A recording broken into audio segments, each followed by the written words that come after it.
施恩怜悯的天父上帝，主啊，我们心感谢你，主啊，谢谢你带领过去一段时间回来的经过，主，虽然我们可能经历高山或低谷，我们经历许多的事情，但知道这些每件事情的背后，主有你在我们背后成为我们的帮助，为我们撑腰，让我们在每件事情当中虽然有困难，但是一件一件的经历或者是在这当中去建立神的关系，建立神的一个信心。主知道现在许多环境上面遇到许多的一些问题人的问题，有一些伤害的问题。我们知道这真的是这个社会缺乏了爱，缺乏了你何等的爱，而不是常常需要一些回报的爱。哇，所以你真的是将这样起初的一个爱放在我们基督徒，放在我们每个人的当中，也让我们能够重新燃起这样的爱的心。哇，知道我们在生活当中经历人跟人相处，我们常常会失落，常常会受伤，我们常常把最好的一个态度给我们可能不认识的人，但是我们给我们的亲人却是可能最严格、最严厉的伤害，是吧？所以特别怜悯我们，让我们不仅给别人能够有好的一个我们给家人更是从缘而来的一个关系，所以特别来保守建立我们心中的爱。我们也为着在下礼拜可能有台风会来到台湾的当中，我们特别为南部、台东、南屿、屏东、高雄这些南部的县市及台湾的这个地方，我们要祷告，求神能够怜悯的地方有这样的台风经过带给你丰沛的能量，但是带来严重的一个伤害，所以说你保守看顾。我们将教会接下来到年底这样的事工要都放在神当中，所以来保守看顾。我们献上感恩，这样祷告，就是奉主耶稣的名求。我们一起来攻读神的话语。今天有2节的一个圣经我们是先看启示录第2章1至6节，我们一起来攻读神的话语。你要写信给以弗所教会的使者说，那右手拿着七盖7个冰的麦后面行走的说，我知道你的行为，劳碌忍耐，也知道你不能容忍恶人，你也曾试验那自称为使徒却不是使徒的，看出他们是假的来，你也能忍耐，成为我的名劳苦，并不发觉。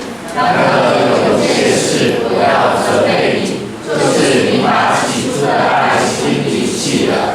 所以应当回想你是从哪里坠落的，并要悔改，行起初所行的事。你若不悔改，我就临到你那里，把你的灯台从原处挪去。然而你还有一件可取的事，就是你恨恶你哥拉比亚的行为，这也是我所恨恶的。耶稣对他说，你要尽心、尽性、尽力爱主你的神，这是诫命中的第一，也是最大的。其次也相反，就是要爱人如己。这2条诫命是律法和先知一切道理的总纲。好，我们请主日学的学生可以上台了。那接下来是正道，我们请牧师来为今天的主题彼此相爱，彼此相爱。好，那个师傅，麻烦一下，因为今天是总复习，你助教你要带几个上去，其他如果要留在这里就让他留，你看要叫几个人。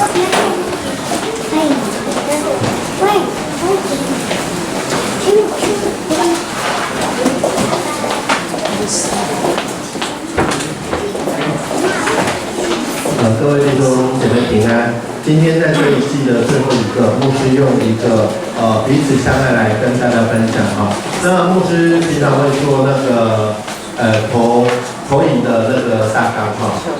昨天我一整天在那个师资训练然后昨天晚上有烤肉，到很晚了哈，所以今天我就是第4页我留那个空白处给大家做一个笔记好，那今天牧师就没有特别再做一个大纲。那彼此相爱这件事，其实我们看到这4个字的时候，我们在教会里面看到这4个字，其实就有2个反应。那这2个反应呢，我们去看看这2个反应带给我们的影响是什么。第一个，你看到的时候，如果你的想法老生常谈，什么叫老生常谈？这个大家都知道啊，大家都知道，知不知道？知道。圣经告诉我们一句，说你不单单要听到，还要什么？还要行道。所以，当你看到彼此相爱的时候，如果我们第一个反应是这是老生常谈，那和第2个我刚刚讲说有几个反应，第2个反应，如果你说你的心里说感谢我们再一次的要互相的来提醒。其实我相信这2种态度就是很截然不一样。一个是老生常谈，我们可能会觉得说，可能你今天在这边听讲道的时候，你就想说这个不是已经听过很多次了吗？那听过很多次，为什么还要再听？其实我们看到圣经里面，我们常常讲的保罗书信，所谓的保罗书信就是福音书、使徒行传之后的，我们那里很多卷书，我们说是保罗书信。保罗书信常常不断重复一件事。以现在的话来讲，就是说因为很怎么样，所以要说3遍，因为很重要，对不对？现在是流行语。那除了很重要，就是因为做的还不够，做的还不够，还没有完全的到位。当然，要求大家做的时候，有用指责的方式但是在这里，使徒保罗通常选择的是不断的劝勉再劝勉。所以有人说，基督教是爱的宗教。如果拿掉爱，我们很难说基督教会剩下什么。爱在基督教的当中就是那么重要。但是诚如刚刚义中弟兄在祷告的时候，基督徒最常失败的地方，也正是在爱心的上面。刚刚我们的经文的当中，我们可以看，就是保罗明明的跟以弗所的教会直接的说，你们失去起初的爱心。他直接的说，你们没有起初的爱心。如何恢复起初的爱心，其实是每一间教会所面临重大的课题。还记得牧师有讲过，教会里面数1数2伤人的话是哪一句话？你怎么样来教会那么久了，然后下一句什么还是这个样子？回想一下，这一个不 OK 的人来到教会当中我说的不 OK 是我们看在神看我们每一个其实都不 OK 来这里的时候，你看你多么的热络，多么的接待他，但他还是一样，在他的行为上还没有很多的改变的时候，2个月、3个月、1年，你对待他的态度会不会改变？会不会改变？好，所以我们今天首先，我们就从以弗所书第2章的1到6节，我们先来看，对于彼此相爱起初的当中他有什么可以学习的？有时候学习是积极正面，有时候是从失败的例子那以弗所书在第2节、第3节，我们来看一下第2节这里有什么是使徒保罗称赞他的？我们来看一下这个经文。来，第2节有什么是他称赞的？这是他说：“我知道你的行为，劳碌忍耐，也知道你不能容恶人好，那而且也曾经试验那自称使徒却不是使徒，看出他们是假的。所以在这里，其实保罗称赞他们说，其实呢，你们是很勤奋的，你们在很多的事情的上面也愿意因为主的缘故而把这些的苦吞下去，忍耐。然后呢，你们也嫉恶如仇，而且你们在真理上也有一定的基础，让你们可以分辨什么是真的，什么是假的那个教师或者先知。好，2到3节的时候，他也说好，而且在这里其实第3节就是刚刚解释第2节这里劳碌忍耐，这个是为什么呢？不是因为自己的苦难，而是为了主的名，愿意劳苦，并不缺乏并不缺乏。好，所以在这个当中，他们是得到称赞的然后第4节、第5节我们先跳过去，然后再看第6节。那为什么第5节、第4节会跳过去呢？我们先看一下第6节还有一件可取的事，就是你恨恶尼哥拉一党人的行为，也是我所恨恶的。至于尼哥拉一党人的行为我们等一下再来看是怎么样。但是在保罗要跟这个以弗所教会要跟他们讲的时候，他肯定他们，所以他先肯定他们说，其实你们在这些的事情的上面做得很好，没有问题，做得很好。但是呢，我们来看一下第4节，以弗所教会在这件事情上面受到了责备，就是然而有件事我要责备你，就是你已经把起初的爱心来遗弃了起初的爱心，这个起初，我们看一下，我们来看一下这个字，起初，什么叫起初？你第一次看到你的先生，你第一次看到你的太太，你第一次到一个新的环境，看到你的同学等等，不认识不熟不讲或者说他第一次开口说，我们2个要不要交往？你想到这个起初的时候，或者你在国小，然后去国中到高中，起初听到这2个字，你会联想到哪些字眼？第一个我要讲的就是说，崭新的，它是一个新的开始，对不对？是一个新的开始。好，那还有什么字眼跟这个起初可能会相关？例如说，妈妈给你买了一个书包，哇，这是我这3年的一个书包，那这个书包可能是什么样的？起初一个刚给你的是什么？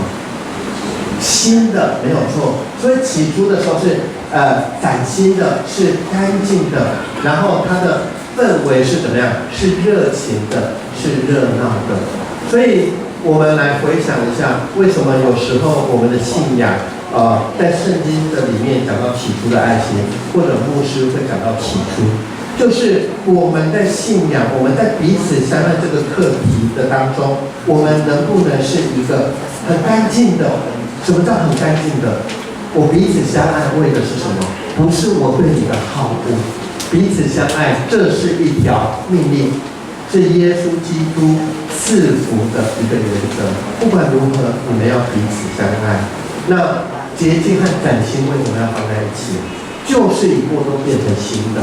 他或许还在不对的事情的当中，但是呢，从来不要去否定一个人。我上个礼拜有一些弟兄姐妹知道一件事，就是我一个没有信主的姑丈我是由一个信主的姑丈带我信主的。那我一个没有信主，我2个姑姑小姑丈带我信主，但是大姑丈他是没有信主。可是我从小姑丈给我看到的是超越他孩子的爱，他爱我比爱他孩子还多。可是大姑丈虽然他不信主，但是在大姑丈对我那一个高中时代很叛逆的时候，他让我看到的是什么？无条件的爱。因为我有简单的我说过，就是说我那时候呢，气到家里的人都不想理我的时候呢，我这个大姑丈他会告诉我什么地方不对不好，但是我从他的眼中看不出2个字厌恶，看不出2个字好像觉得说不想理你。所以在这里我刚刚讲的就是说，有没有洁净，就是说一个新一个除了洁净，就是说没有杂质，是以耶稣基督的眼光，你就是要彼此相爱，不是掺杂你的意思。第二个就是新的，就是说我是你或许做错事情，当我跟你讲完以后，好，这个事情你要不要去处理，要不要解决，这是你的选择，但我不否认你这个人的价值。如果我们没有常常回想起初的爱心，我们就会常常在心里面记得都是旧的，都是这个人的不好，我们没有办法用新的态度去看待这个人，我们常常就在他身上贴标签、算旧账。所以以弗所教会在建立了这段时间，这间教会的信仰上，也受到了一些的挑战。这个挑战就是，当久了之后，是一样从神而来、单纯的这一种的爱心，还是教会已经建立了很多的规矩，是用规矩来面对这些的人好，所以为什么这个以弗所书那个会失去起初的爱心？其实，在看圣经的当中。我用两个词，一个叫其来有自，就是不是没有原因。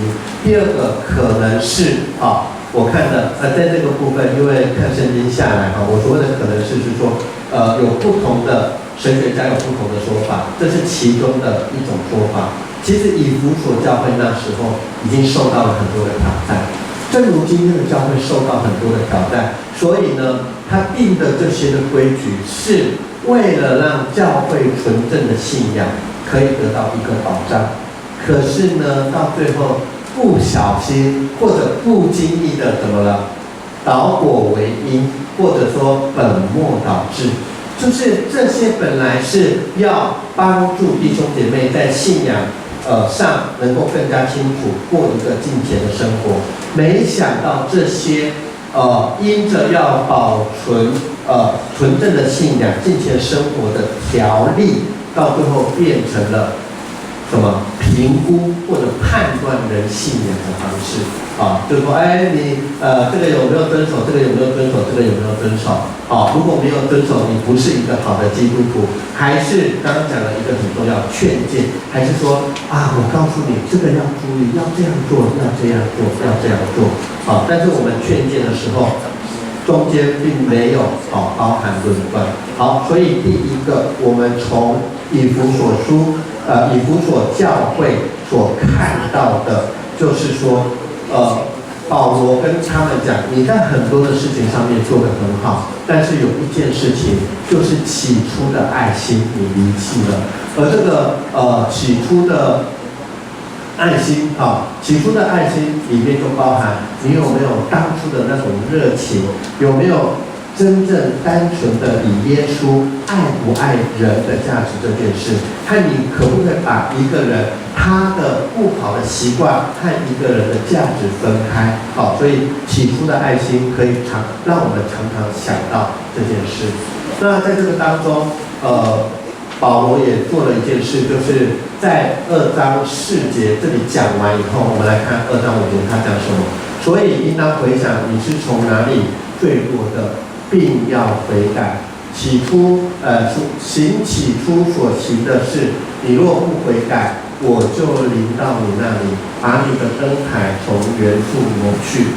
翻成白话我们听得懂的就是说，我是当时把这个信仰跟你们讲的人如果你们不回想从我这里所得到的信仰的教导是什么呢？其实我可以很确定的告诉你们，虽然你们已经有了这个信仰，已经洗礼了，但不保证你们在神的救恩当中。好，那我们来看什么是起初的爱心跟它有关的。第一个，你是从哪里坠落的并要悔改。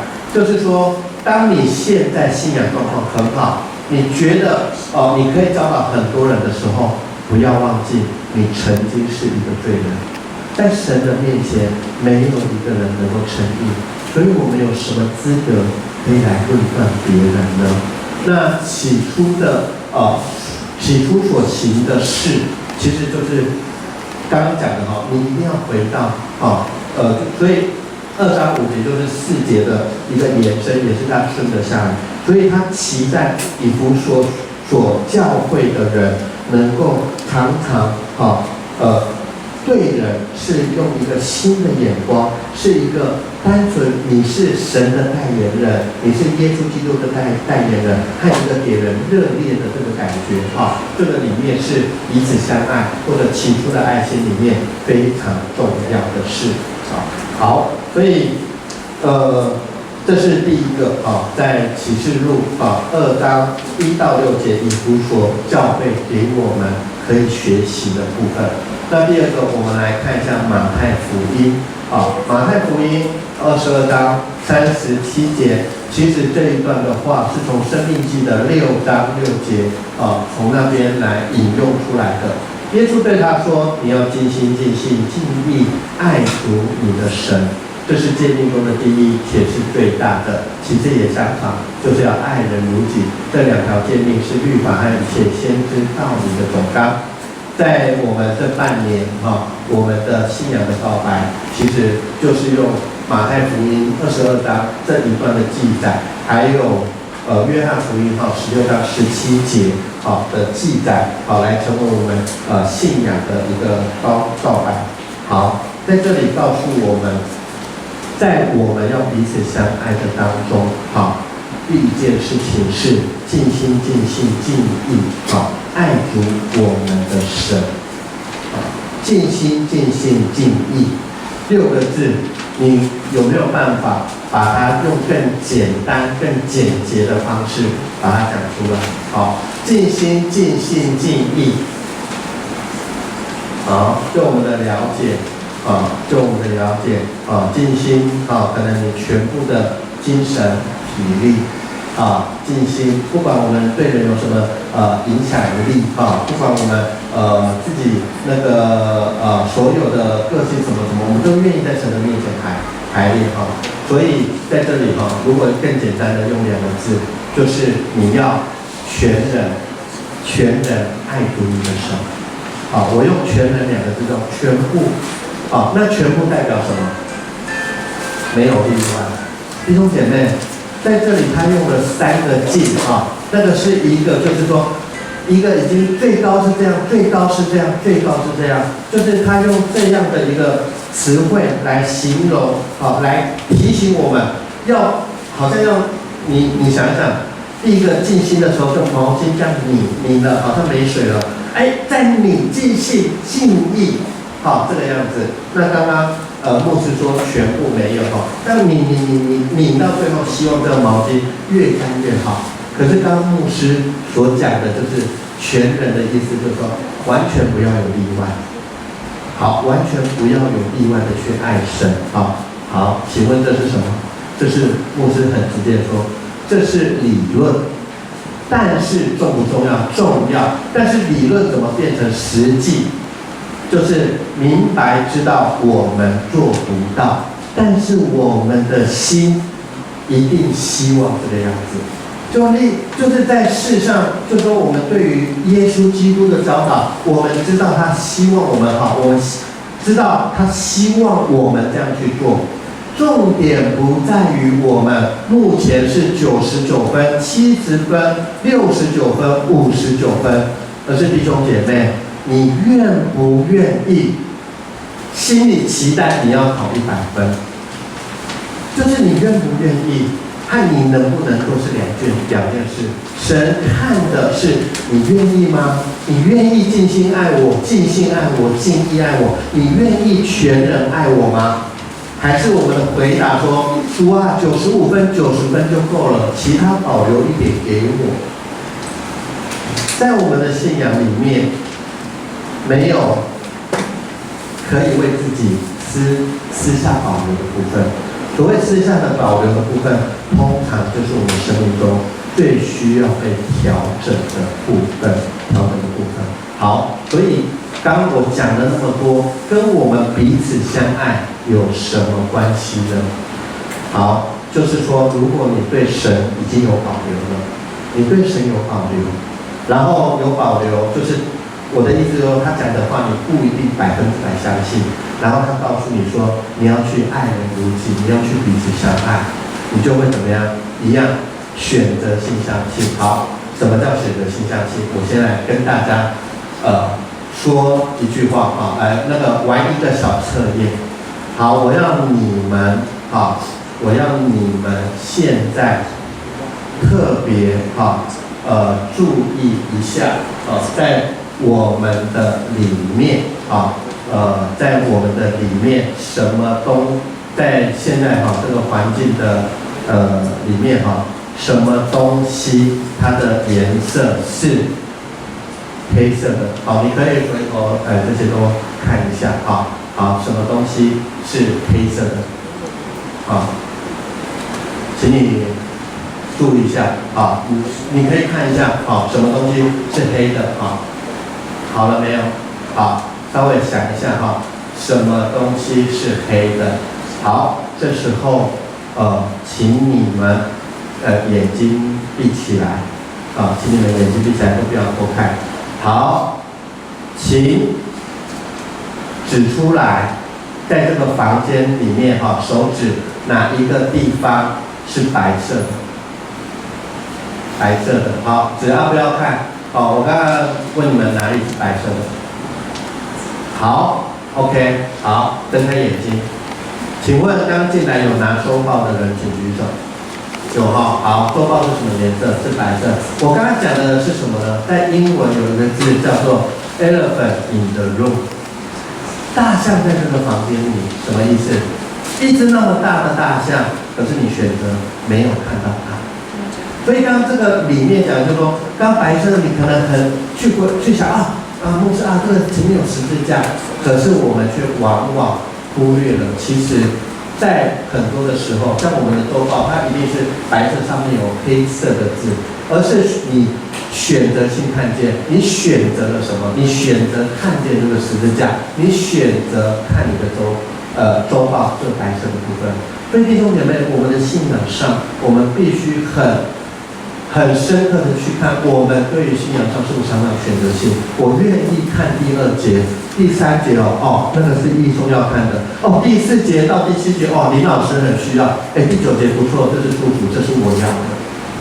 我们常常在信仰的当中，我们选择性去解释或者去看上帝的话怎么对我们讲，但是在这个经文里面，耶稣对他说：“你要尽心、尽性、尽力爱主你的神。”而且这句话之后，他说这个是诫命中第一，且是最大的，其次也相仿，就是说，意思说跟这个同等重要，你要爱人如己。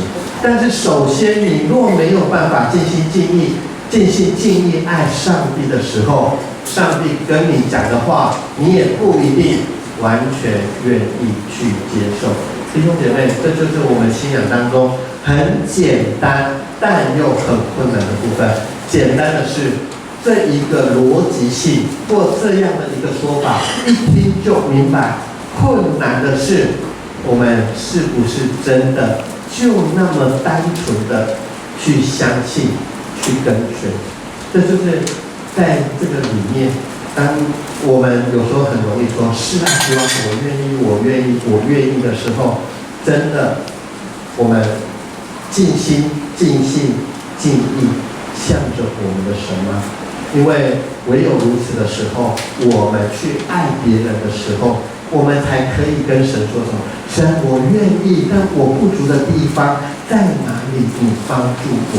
我们才知道说，没有一件事情是那么容易的。我们要爱神我们要爱一个人，如果在很多的地方没有神的帮助，其实有时候是很困难。刚刚我很感谢神我跟那个义中这个礼拜也没有特别联络，可是他刚刚的祷告的当中，让我对今天要讲的东西他在祷告的当中更多一个提醒。他说我们常常很容易去爱不认识的人，去给他很多的爱，去帮助他。可能有人爱人已经爱到非洲，有人爱人没有外星人了不然基督徒的爱有没有哪一个人是你跳过，不想跟他传福音的？有没有哪一个人是你跳过，你不想跟他传福音的？求主帮助我们，怜悯我们，让我们在这件事情的上面来能够愿意的心。刚刚牧师讲了，就是愿不愿意这个方向是对的，我们就这样做。好，那最后今天要用刚刚我们的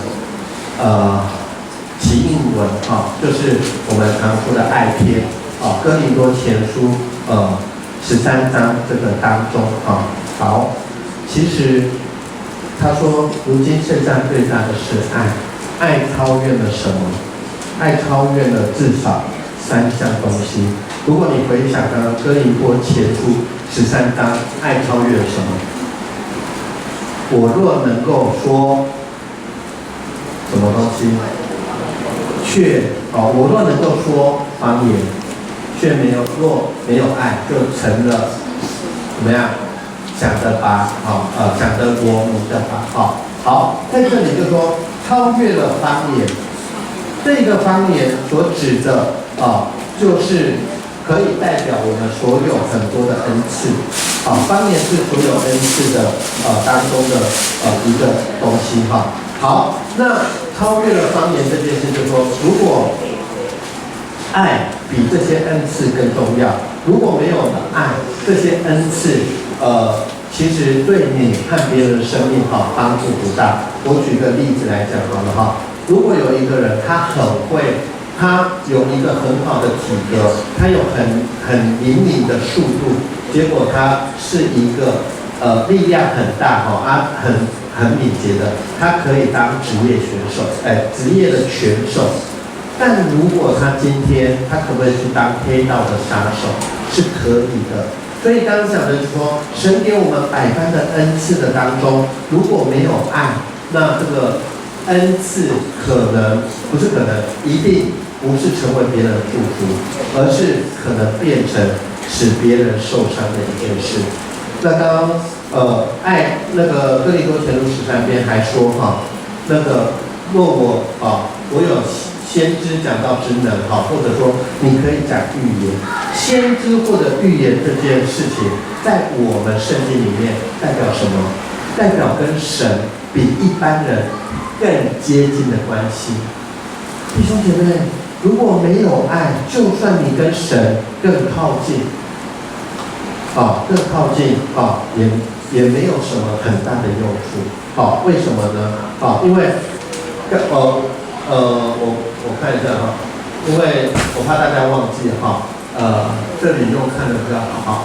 好，我若能说万人的方言刚刚有讲，天师讲到这没有爱，我就成了响的锣，鸣的钹。就是说，爱是比这些更大的，比上帝所赐的这所有的一切恩赐更大。第二个，他说，我若有先知讲道之能，明白各样的奥秘，各样的知识，却没有有了全备的信，叫我能够移山，没有爱我就算不了什么。就是说，在这里，你就算跟神比较亲近，神让你所做的是神迹奇事，但如果没有爱的时候，这个东西对你的生命一点益处都没有。那第三个，我们的生命如果受了很多神的领悟，那我们愿意去帮助别人，帮助别人。你看这里圣经说，舍身叫人焚烧，却没有爱，仍然与我无益。好，这里讲了一个，在这里讲的是什么？就是说这些的东西，如果你认为你去帮助别人，你舍身为别人做这些事情，你可以得到神的奖赏、神的加冕的话，如果你的起心动念是这样的时候，其实是没有益处。所以在这里，透过这个经文要告诉我们的是，我们愿意去爱人如己，我们愿意去彼此相爱。最要紧的是，我们用这样的事情来回应神的爱。好，今天再回到前面一点新的诫命在这里，他说，这当我们念过哈，到最后，我赐给你们一条新命令，乃是叫你们彼此相爱。我怎样爱你们，你们也要怎么样相爱。你们若有彼此相爱的心，众人就因此认出你们是我的门徒了。弟兄姐妹，这里所讲的就是说，彼此相爱，并不是一个交换上帝更多祝福或者永生盼望的一个条件，一个门票。彼此相爱，乃是这里说认出你们是我的门徒了，就是原来你们现在做的事情是耶稣一直在做的事情。原来彼此相爱这件事是我们自己在生命中感受到了，并且愿意这样来回应。所以耶稣基督在我们的生命里面，彼此相爱这件事情，他跟我们说，这是一个命令。神为什么要命令我们？他不是很和善让我们选择吗？那他这里的命令是一个爱的命令。他知道我们需要怎么样？有人push，但是神并不是在这个当中给我们去做一件让我们在这个当中会很多痛苦难过的事情。弟兄姐妹，我相信在我们在座大部分的人，当有人愿意爱你的时候，我相信你周遭的人常常说，你好好哦，我又没有对你做什么，你为什么对我那么好？我相信在座的每一个人，你们周遭一定有一些的朋友会认为，其实你对他比他对你还要好。在这里，我们的挑战是，对于那些不可爱的人，我们愿不愿意先去爱他们？有一些我们爱的人，当他给我们一点东西的时候，我们很快、很多的去回应他。但是在彼此相爱的交往的当中，愿不愿意为着耶稣基督的缘故，我们愿意去爱那些不可爱的人？为什么？代替耶稣基督去爱他们。今天透过这个经文，以弗所书2章1到6节，以及在新的诫命马太福音里面给我们的教导，还有哥林多前书13章的教导的当中，让我们去思考什么是彼此相爱。最后我要用2个词来跟大家做一个最后的分享，就是在爱这件事上面，爱我们常常讲的是亲情、手足之情，或者说男女之间的情爱。这种爱常常是我们的生命当中有感而发，不管是生理或者心理，有时候是荷尔蒙被触发，常常让我们牵肠挂肚，或者因为这样要生要死。我们会很惊奇，我们生命的当中为什么可以因为爱有那么大的一个变化？然后我们就看到一个母亲对孩子的爱，或者一个坚贞的爱情里面所带来很大的力量。但是这个爱呢，就是人跟人的当中会因着彼此之间关系好不好而有的变化。但在圣经里面，我们常常讲的是阿嘎贝的爱，就是这个爱是什么呢？就是耶稣基督所做绝不返回的爱。如果以我们比较可以了解的文字说，做出决断、付出行动的爱。这个决断就是我一定是这个样子做，它不是交换的，而是不会因为你给我什么回应，我才决定怎么做。所以耶稣对我们的爱，他是一个，他已经做出决断，我决定要这样做，而且决定之后，我把它真的就这样行出来。所以阿嘎佩的爱，耶稣基督跟我们说的这个爱，是对我们的生命发出挑战，是我们要决定一生的当中愿不愿意这样去做。好，那阿嘎贝的爱里面有一个东西很重要，叫做卡托斯。卡托斯是什么呢？约翰福音里15章12节说，像我们爱你一样，就是这种的爱，我们没有办法用我们生命的经验去取得，我们必须要像葡萄树连结在枝子上，我们才有办法。所以弟兄姐妹，彼此相爱，不要再靠自己的力量，如同我们今天在敬拜上的所唱的，彼此相爱。如果要用我们自己的意识、我们自己的好恶去爱一个人，我们终究是失败。彼此相爱要能够做得到，必须是我们的生命连接于神。好，那希望通过今天的经文当中，我们一起来学习生命当中用神的爱来爱周到每个人。我们同心的祷告。主啊，你是葡萄树，我们是枝子。主，当我们有时候爱不够，我们灰心丧志的时候，其实有时候我们的想法是，有时候我们责备自己，好像我们没有遵循到你的命令。有时候我们有恐惧，因为我们怕这样，你是不是不喜欢我们呢？有时候我们没有办法爱别人的时候，我们选择的是抱怨你，为什么你让我们在这件事的上面好像没有办法靠你的名来胜过？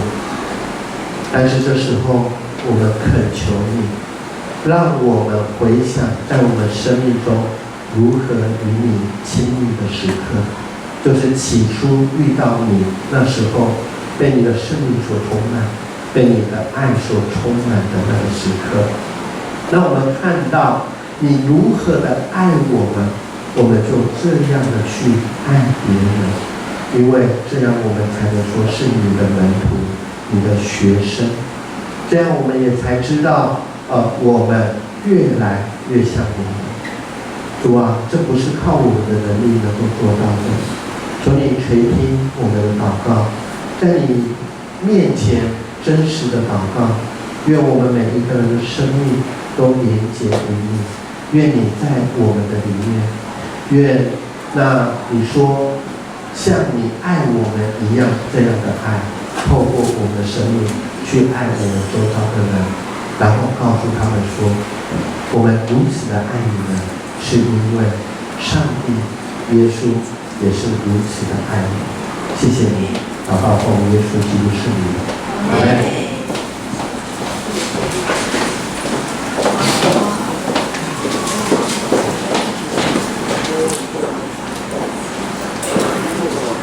谢谢牧师话语的勉励。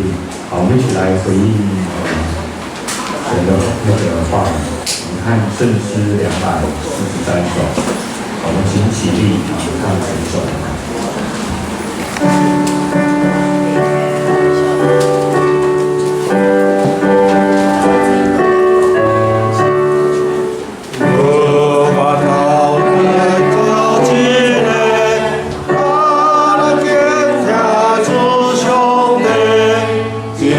世间